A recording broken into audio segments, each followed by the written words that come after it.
शनाया जी, अब ये बॉय पे क्यों चिल्ला रही है बेचारे? अरे चापा जी, लाइए ना, मैं आपकी फोटो खींचता हूँ। अच्छी। रेडी? या। 1 2 3। अरे वाह। अरे जरा साइड में हटिए ना।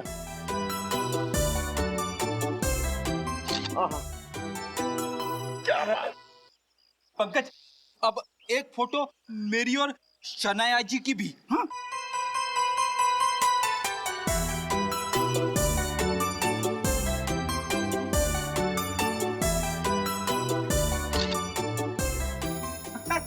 ये देखिए। अब मेरी एक फोटो प्लीज, मेरी चल लो ना।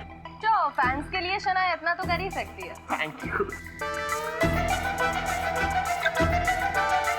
अरे शनाया जी, आपके फोन की बैटरी चली गई। बैटरी चली गई? कोई बात नहीं, मेरा फोन है ना, मेरे फोन से।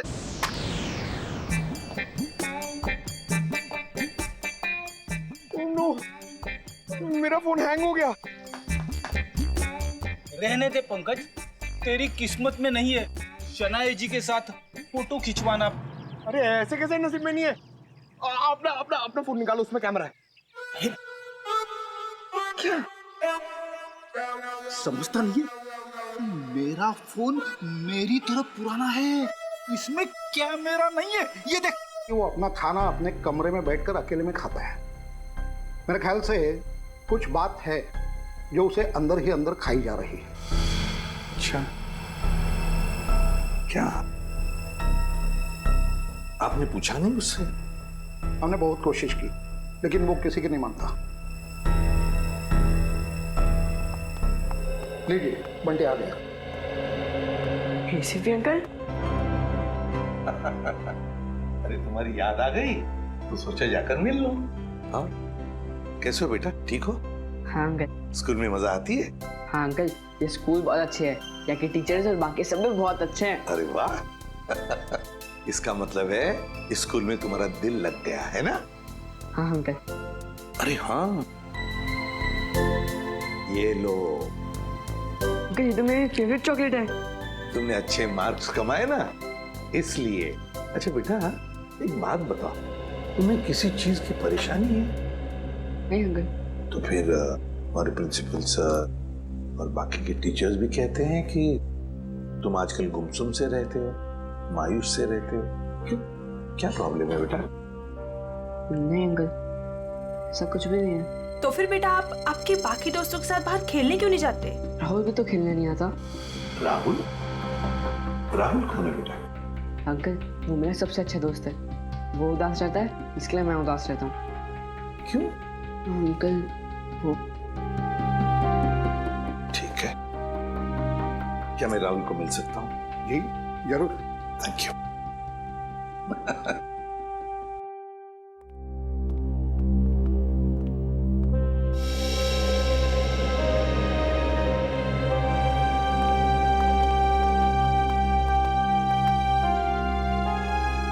अंकल, ये है मेरा सबसे अच्छा दोस्त राहुल। हाय राहुल, कैसे हो बेटा? अरे देख क्या रहे हो? मैं बंटी का एसीपी अंकल, एसीपी प्रद्युमन तुम्हें मिलने आया हूँ। राहुल, चिंता मत कर, एसीपी अंकल आ गए ना, वो सब ठीक कर देंगे, है ना अंकल? बिल्कुल। अरे ये भी कोई कहने की बात है? बताओ बेटा, क्या प्रॉब्लम है? किस बात की चिंता है तुम्हें? किस बात का डर है? बताओ मुझे। मैं बताता हूँ अंकल, इसको ना मेरे पापा की बहुत याद आती है। पता नहीं इसके पापा कहाँ चले गए।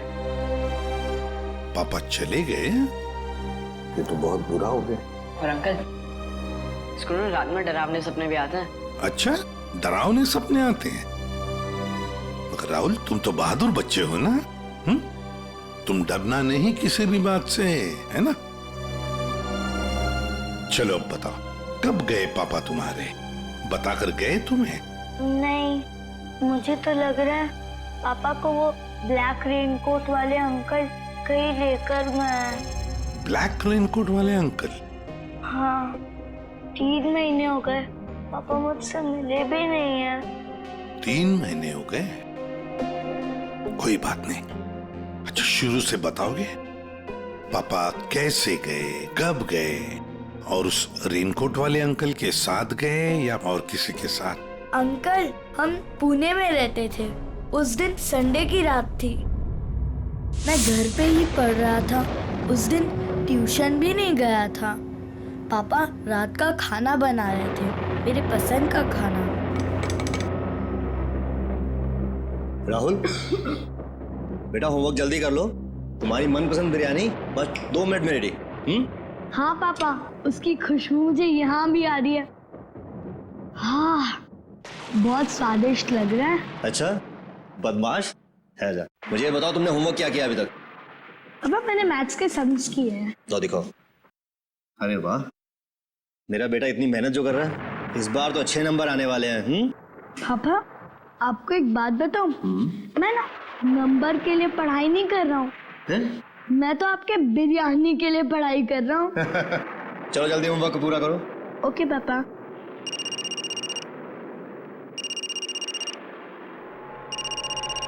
Unknown number.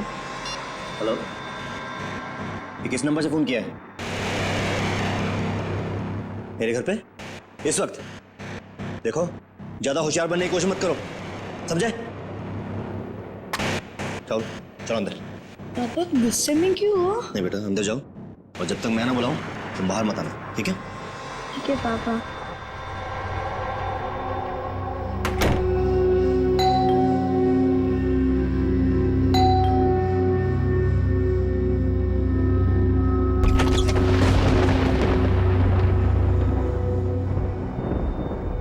मैं इंतजार करता रहा, पर पापा ने दरवाजा नहीं खोला। मैं ना तो चीखा और ना तो दरवाजा खटखटाया, क्योंकि पापा ने मना किया था।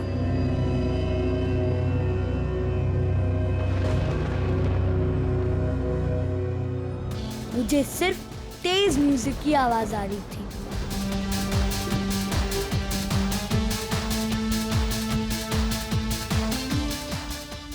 और पता नहीं मैं कब सो गया, और जब मैं सुबह उठा तो देखा कि कमरे का दरवाजा खुला हुआ था।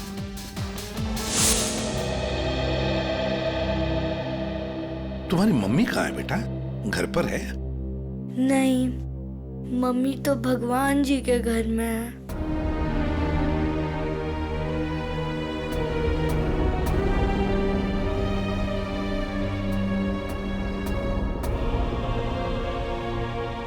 घर में और कौन कौन है? घर में नाना नानी है। नाना नानी है? और उन्होंने कहा कि पापा जल्दी लौट आएंगे, लेकिन पापा को तो गए हुए 3 महीने हो गए, बहुत दिन हो गए। क्या आप मेरे पापा को वापस ला सकते हो प्लीज अंकल? हाँ बेटा, चिंता मत करो, हम जरूर आपके पापा को वापस ले आएंगे। सब कुछ ठीक हो जाएगा।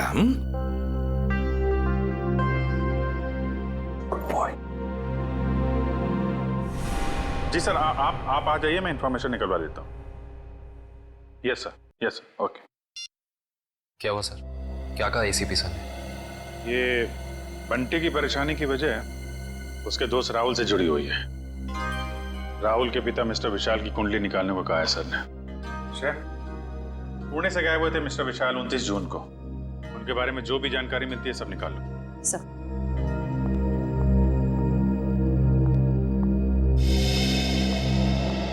कहाँ है वो? कौन वो? अरे वही जिसके लिए मैं 7 समुंदर पार करके आई हूँ। मेरा प्यारा, मेरा दुलारा, मेरे दिल का टुकड़ा, मेरा बंटी। बंटी? आप बंटी को कैसे जानती हैं? कैसे जानती हैं का क्या मतलब है? बुआ हूँ मैं उसकी। आप शनाया जी है ना? या अब तुम इन्हें कैसे जानते हो? अरे सर, ये बहुत बड़ी स्टार है। अमेरिका के कैंपेन आइलैंड्स पे सर ये रहती है, और वहाँ के बहुत सारे म्यूजिक वीडियोस में मैंने इन्हें देखा है। और तो और सर, चॉकलेट से लेके च्युइंगम तक, साबुन से लेके शैम्पू तक, ब्यूटी प्रोडक्ट्स, बहुत सारे एड्स किए हैं सर इन्होंने।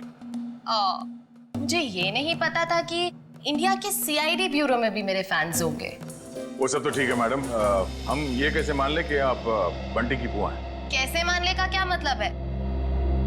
इतनी बड़ी स्टार आपसे झूठ बोलेगी क्या? नहीं नहीं, बोल ही नहीं सकती। कोई सबूत है आपके पास? हाँ है ना, वेट। है सर, सबूत है सर। हाँ, देख रहे हैं। इन पेपर्स को देख के आपको पता चल जाएगा कि बंटी इस दुनिया में अकेला नहीं, मैं करूंगी उसकी परवरिश। हाँ अभिजीत, विशाल के बारे में कुछ पता चला? नहीं सर, विशाल का तो पता नहीं चला, मगर ये मिस शनाया है और अपने आप को बंटी की बुआ बता रही है।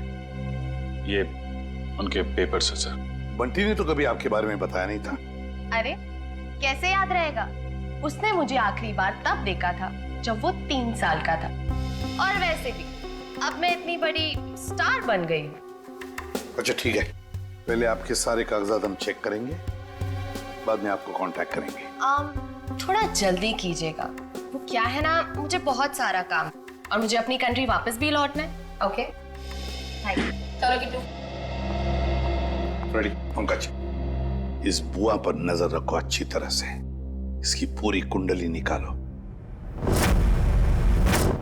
सर इस शनाया के पेपर्स तो सही लग रहे हैं सर, कोई गलती नजर नहीं आ रही। फिर भी अभिजीत पता नहीं क्यों मेरा मन मानने को तैयार नहीं है बंटी को इस औरत के हवाले करने के लिए। सर, आशय, सर पुणे पुलिस से अभी पता चला है कि राहुल के पापा विशाल गायब नहीं हुए, उनकी मौत हो चुकी है। क्या? ये कैसे हो सकता है? सर अब राहुल का क्या होगा? ये बात हम राहुल को कैसे बताएंगे? वही तो। सर सबसे अहम बात यह है कि विशाल की मौत एक हिट एंड रन का केस है। वहां की पुलिस ने बताया कि विशाल की गाड़ी को एक ट्रक ने उड़ा दिया और फिर ट्रक वाला फरार हो गया। सर और तो और विशाल के घर से हाथापाई के सबूत भी पाए। मतलब ये हिट एंड रन का केस नहीं है, सोच समझ कर किया हुआ एक्सीडेंट है।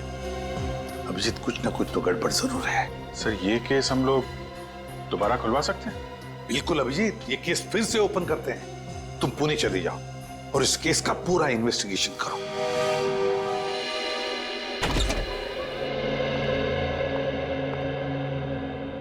सिद्धार्थ,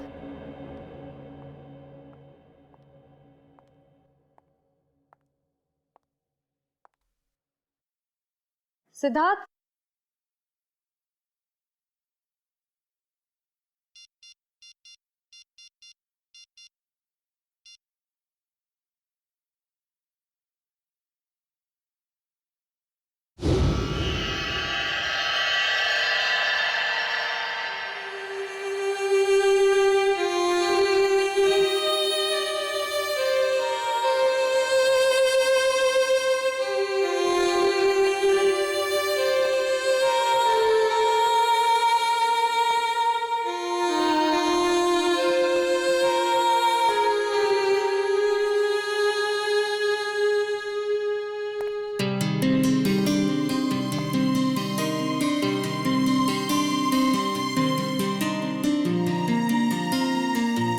कैसा लगा मेरा रोमांटिक सरप्राइज?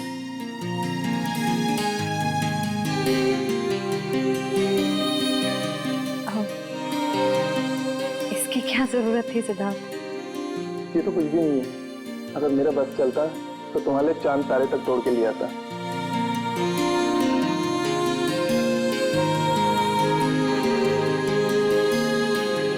शिया, मैं तुमसे कुछ कहना चाहता हूँ।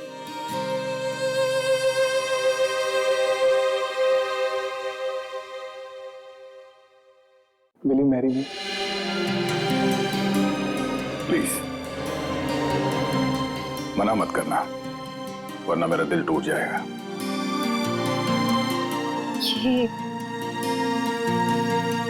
ये सच है या कोई सपना? ये वो सपना है जो सच हो गया है।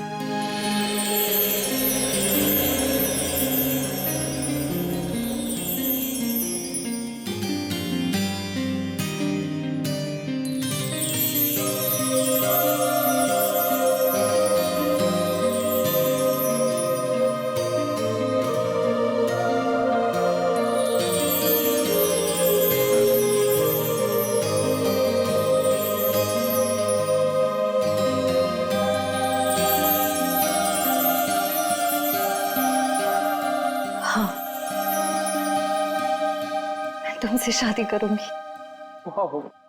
यस।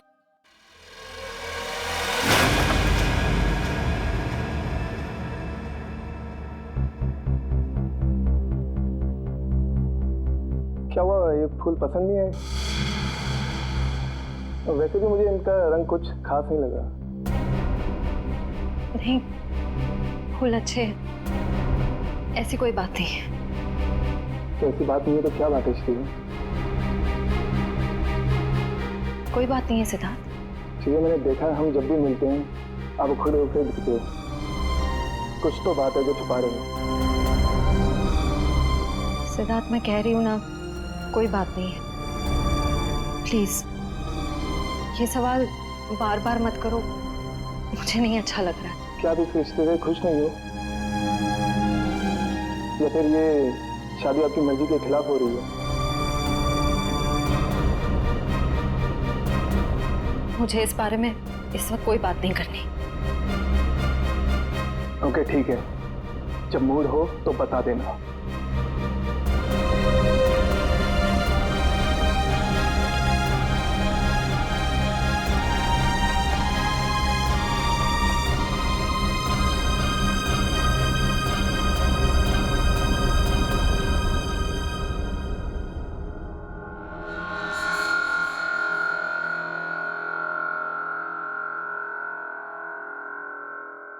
लेकिन सर, विशाल की मौत इस घर में नहीं हुई, घर के बाहर जो रोड है वहां हुई।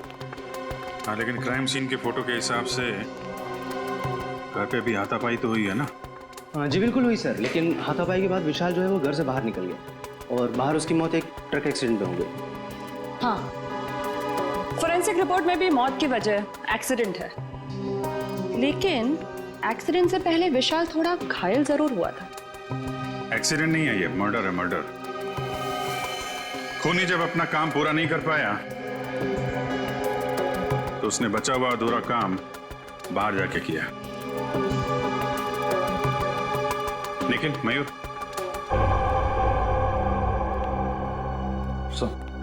निखिल तुम जरा विशाल बन जाओ और मयूर तुम राहुल। जरा खूनी के दिमाग में घुसने की कोशिश की जाए। विशाल और राहुल यहां इस सोफे पे बैठे थे और तभी विशाल को फोन आया। हेलो, ये किस नंबर से फोन किया है? ज्यादा होशियार बनने की कोशिश मत करो, समझे? राहुल, हो बेटा। शायद खूनी दरवाजे पे था, इसलिए राहुल ने विशाल को दरवाजे के अंदर बंद कर दिया ताकि उनकी बहस सुनाई न दे। दरवाजे पे बेल बजती है, विशाल ने दरवाजा खोला तो सामने खूनी, दोनों के बीच में कुछ बहस। विशाल ने म्यूजिक का वॉल्यूम बढ़ा दिया, दोनों के बीच बहस बढ़ती गई।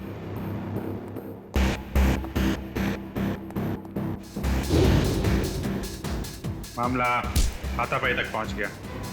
खूनी ने फूलदान उठाया और विशाल के सिर पे तेल मारा।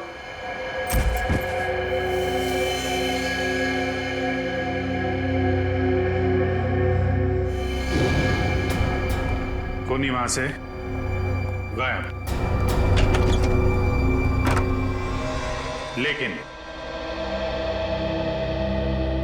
विशाल मारा नहीं था।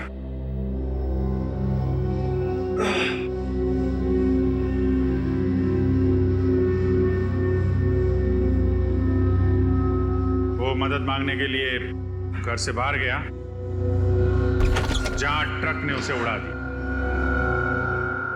ऑफिसर मदन जी, विशाल के मर्डर के बाद आपने इसके घर के आसपास के लोगों से पूछताछ तो की होगी ना? जी बिल्कुल की थी सर, लेकिन कोई ठोस सबूत नहीं मिले। और विशाल के सास ससुर कह रहे हैं कि इस उम्र में उन्हें कोर्ट कचहरी के मामलों में नहीं फंसना। अच्छा, वो फोन नंबर किसका था जहां से विशाल को फोन आया था? वो सर पीसीओ का था, जहाँ से सैकड़ों लोग रोज फोन करते हैं। ये विशाल का एक कजिन भाई भी था ना? हाँ, वीर।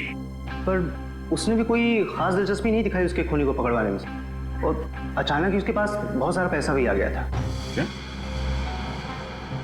अचानक बहुत सारा पैसा आ गया? ये काफी इंटरेस्टिंग कैरेक्टर लग रहा है, वीर।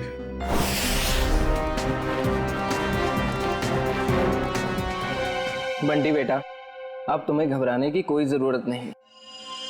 अब हम दोनों आ गए हैं ना, अब हमारा परिवार पूरा हो गया। कौन किसका परिवार वाला है ये हम तय करेंगे, सीआईडी वाले, समझे? कौन है आप लोग? मैं युग और ये मेरी पत्नी दिया, हम इसके चाचा चाची हैं। अच्छा आप आ गए, मैंने नहीं पहचाना। पहचानेगा कैसे नहीं, बहुत छोटा सा जब तुम्हें देखा था हमने। ओहो युग, अब बच्चे को डराओ मत, धीरे धीरे पहचान जाएगा। और आप मिल्टन मैम, आपने हमें पूछे बगैर इन लोगों को बंटी से मिलने कैसे दिया? सर हमने बहुत कोशिश की इन लोगों को रोकने के लिए, पर ये लोग जबरदस्ती घुस गए। घुसेंगे क्यों नहीं, हमारा हक बनता है, हमारा भतीजा है, हम जब चाहें इससे मिलेंगे। चलो बंटी। देखा सर, पहले शनाया और अब ये। आप लोगों के पास कोई सबूत है कि ये बंटी आपका भतीजा है? सारे सबूत मिल जाएंगे जब हम आपको कानूनी कागजात दिखाएंगे। और ये बोलने वाली आप कौन होती हैं? अरे मैं इनकी सेक्रेटरी हूँ, सिमरन। एक्सक्यूज मी, एक मिनट। एक बात अच्छी तरह से ध्यान से सुन लेना कि जब तक हमें पूरा यकीन नहीं होता कि तुम बंटी के रिश्तेदार हो, दोबारा कोशिश भी मत करना। आप ऐसे कैसे कह सकते हैं? आप एक चाचा को उसके भतीजे से अलग कैसे कर सकते हैं? करने के लिए तो हम बहुत कुछ कर सकते हैं। फिलहाल तुम्हारी भलाई इसी में है कि शराफत से तुम हमारी बात मान लो। हाँ ठीक है, अब थोड़ा ही समय बचा है। अब तो हम पूरे सबूत लेकर ही आएंगे, फिर देखते हैं दुनिया की कौन सी ताकत हमें अपने बंटी से अलग करती है। मैं वैसे इसकी कोई जरूरत पड़ेगी तो नहीं, क्योंकि सारे कागजात मैं अपने साथ ही लेकर आई हूँ। अरे वाह, ये तो बहुत अच्छी बात है।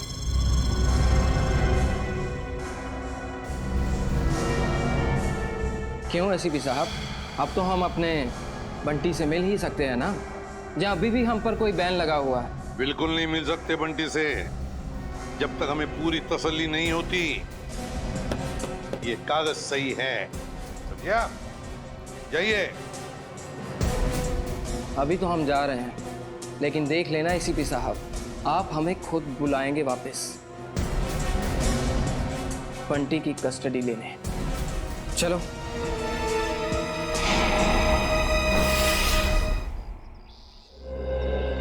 कार की जो हालत है उसे देख के तो लगता है कि विशाल का बचना नामुमकिन था। बहुत बुरी तरह टक्कर मारी है ट्रक ने। और सर, ये हादसा भी तकरीबन 9:30 बजे हुआ, तो ये भी पॉसिबल नहीं है कि किसी ने देखा या सुना ना हो। जी सर, ये दोनों, ये है चंदर, उस रात जहाँ पे हादसा हुआ था ये वहाँ पे पाव भाजी बेचता है, और ये मेहुल, ये दिन में अमरूद बेचता है और रात को चंदर की मदद करता है। अच्छा, तो जब ये एक्सीडेंट हुआ था तब आप लोग थे वहाँ पे? जी साहब। तो क्या हुआ, क्या था एग्जैक्टली? साहब, रात का 9:30 बजा था और बारिश का माहौल था, ग्राहक भी कुछ ज्यादा नहीं थे। साहब, उसी वक्त एक काले रंग की गाड़ी आ रही थी और इतनी तेजी से आ रही थी मानो आदमी पता नहीं कितनी तेजी से जा रहा था। हमको तो लगता है साहब उसने शराब पी रखी थी। उसने शराब नहीं पी थी, वो घायल था। हो सकता है मैडम, मैं ठीक से देख भी नहीं पाया था क्योंकि खिड़की बंद थी। अच्छा, उसके बाद क्या हुआ? पीछे से साहब एक ट्रक आया, तो ट्रक ने कार को जोरदार टक्कर मारी और कार घसीटते हुए एक पेड़ से टकरा गई साहब, ट्रक फिर पीछे आया रिवर्स मार के और इतनी जोर से टक्कर मारी कि गाड़ी बिल्कुल वहीं पिचक गई। और साहब, गाड़ी वाला आदमी बुरी तरह से लहूलुहान और ट्रक वाला बदमाश ट्रक लेकर भाग गया साहब। ये ट्रक का नंबर वगैरह देखा तुमने? साहब, ट्रक का नंबर नहीं ले पाए। रंग तो देखा होगा ना, किस कलर का था ट्रक? साहब, नीले कलर का था, साहब को तो बताया था। मिस्टर पुलकित, आपको उस रात नीले रंग का ट्रक कहीं दिखा नहीं? सर, हमने नाकाबंदी की थी, लेकिन उस रात हमें कोई नीला ट्रक नहीं मिला। कमाल है, हवा में गायब हो गया क्या नीला ट्रक?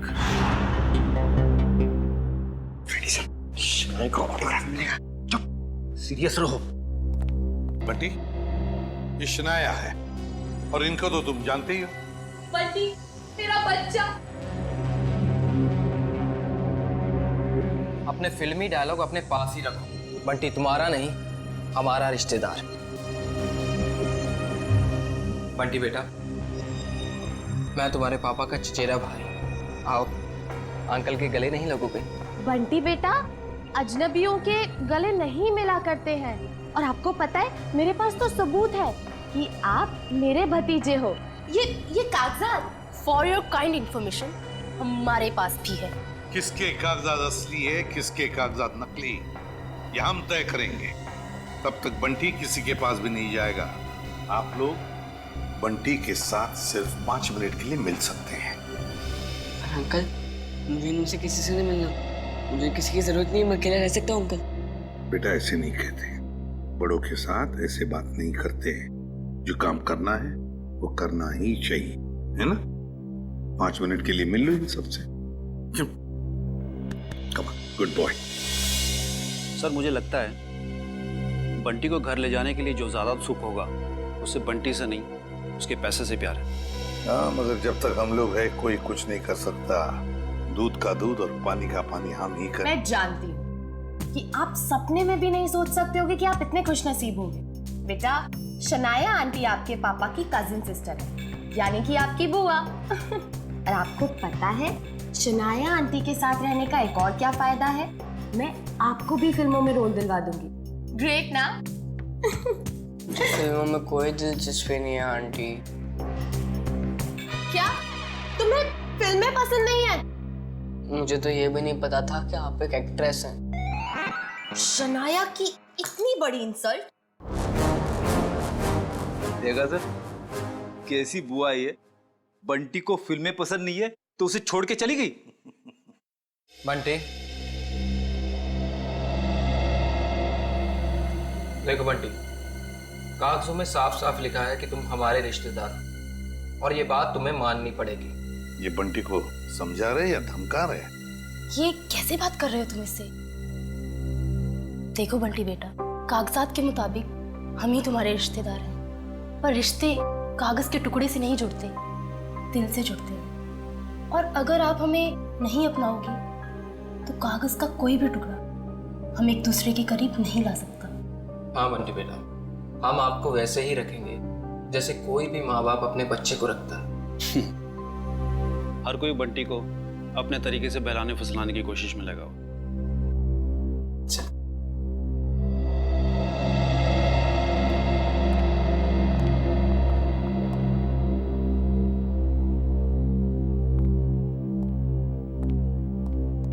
तो सर, हम बंटी को ले जा सकते हैं? जी नहीं, जब तक मुझे पूरी तसल्ली नहीं होती बंटी किसी के साथ नहीं जाएगा। एक्चुअली अगले महीने मेरा मोरक्को में शूट है, तो तब तक तो आपको तसल्ली हो जाएगी ना? देखिए मैडम, अभी हम कुछ कह नहीं सकते। तसल्ली होने में थोड़ा वक्त तो लग सकता है, 1 हफ्ता, 1 महीना या फिर 1 साल। इतना वक्त? जी हाँ, इतना वक्त। फिलहाल आप लोग जा सकते हैं। ठीक है।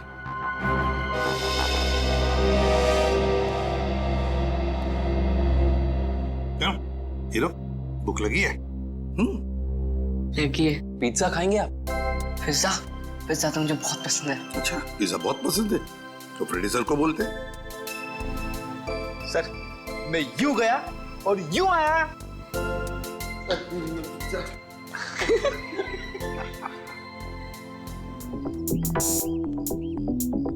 मेरी गाड़ी कहाँ है? मैडम, गाड़ी गेट के बाहर। गेट के बाहर क्या कर रही है मेरी गाड़ी? तुम्हें 1000 बार बोला है अंदर पार्क किया करो, आसपास पार्क किया करो। जाओ लेके आओ। जी मैडम। अरे इडियट, अम्ब्रेला कहाँ लेके जा रहे हो? मैं धूप में खड़ी रहूंगी। Sorry madam. गॉड, एक काम करो, मेरे फोन से एक फोटो क्लिक करो, अच्छी सी। मैडम, फोटो और यहाँ? यू नो, लोगों को पता चलना चाहिए कि शनाया सीआईडी ब्यूरो आई। जी मैडम, थोड़ा सा।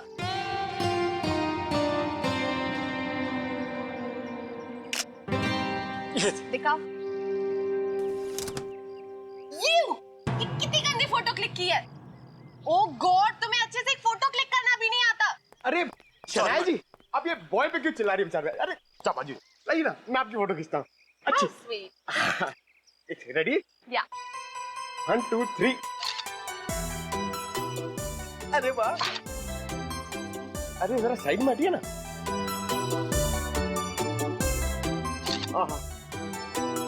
क्या बात। पंकज, अब एक फोटो मेरी और शनाया जी की भी। हाँ?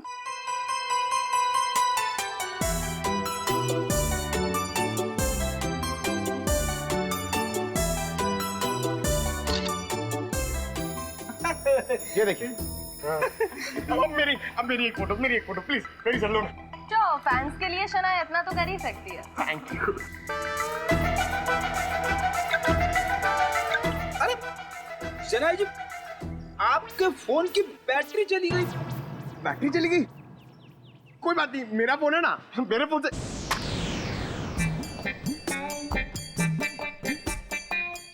नो, मेरा फोन हैंग हो गया। रहने दे पंकज, तेरी किस्मत में नहीं है शनाया जी के साथ फोटो खिंचवाना। अरे ऐसे कैसे नसीब में नहीं है? अपना फोन निकालो, उसमें कैमरा है। क्या समझता नहीं है? मेरा फोन मेरी तरफ पुराना है, इसमें कैमरा नहीं है। ये देख। ओह, poor guy। Poor guy। काफी आलीशान घर बनाया विशाल के इस कजिन ने। विशाल के मरते ही पैसों की बारिश हो गई है। सर मुझे तो लगता है कि इस वीर का कोई ना कोई कनेक्शन जरूर है विशाल के खून।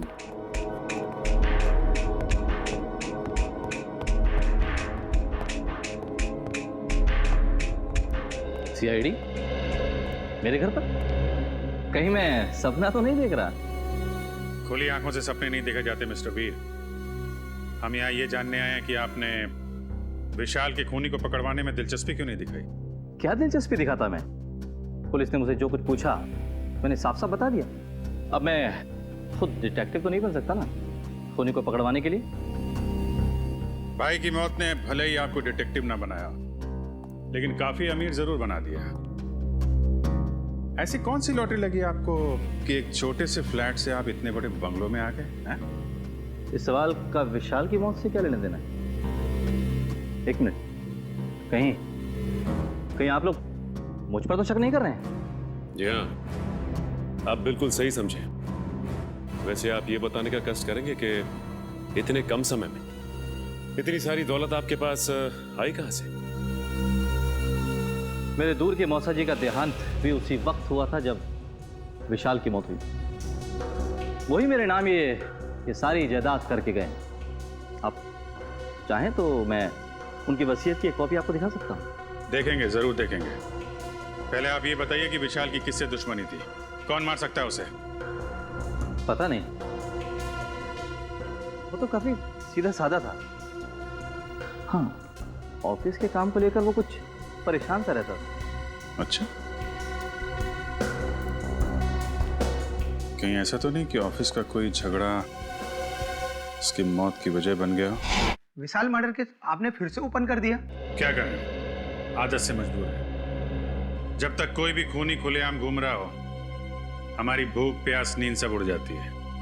ओह, फिर तो आप सीआईडी वालों को अक्सर साइकेट्रिस्ट के पास भी जाना ही पड़ता होगा, राइट?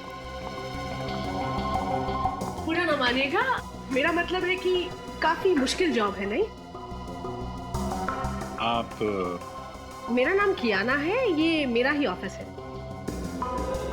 ऐसे आप लोग बता सकते हैं विशाल को कौन परेशान कर रहा था? कोई भी नहीं सर। हमारे यहाँ काम का प्रेशर थोड़ा सा ज्यादा है, मगर हमारे यहाँ कोई भी एम्प्लॉय किसी को परेशान नहीं करता।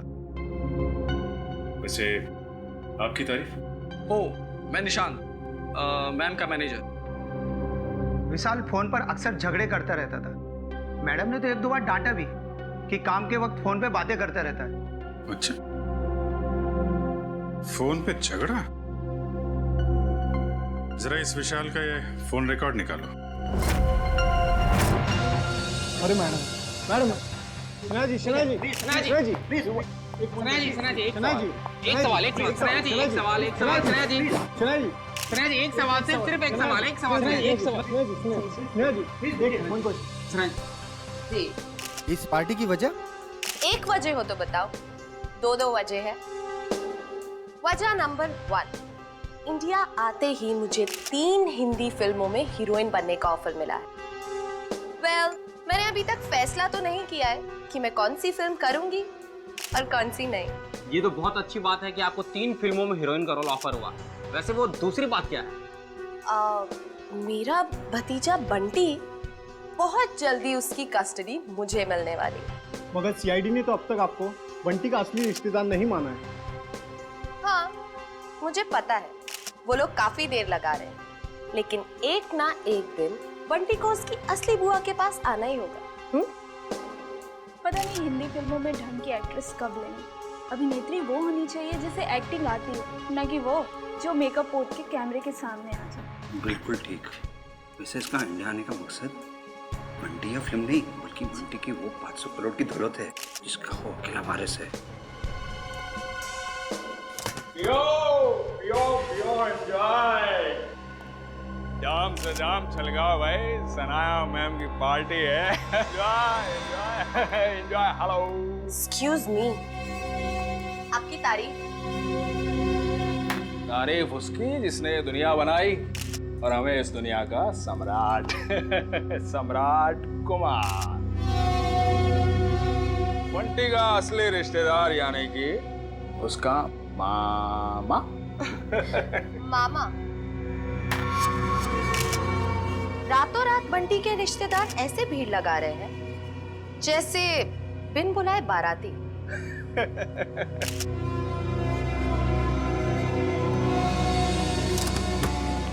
लो, 2 बाराती और आ गए।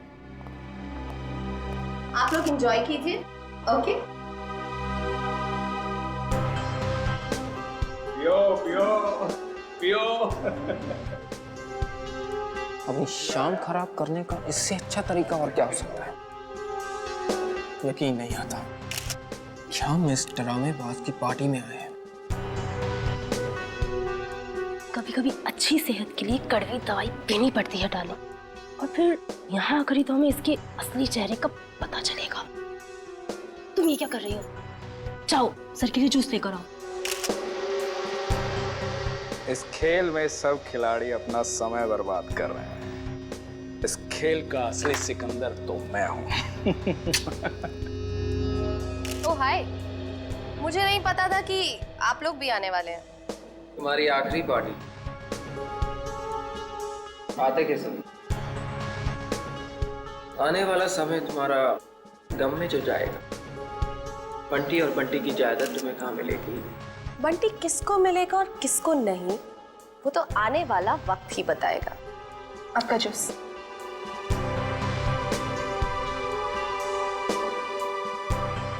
ना जूस।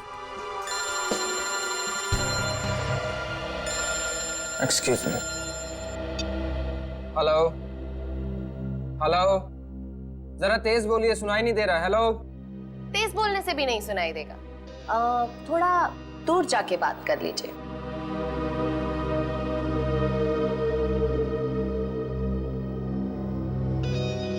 दूर जाते जाते कहीं बहुत दूर ना पहुंच जाए। हेलो, जरा तेज बोलिए, सुनाई नहीं दे रहा। Hello hello.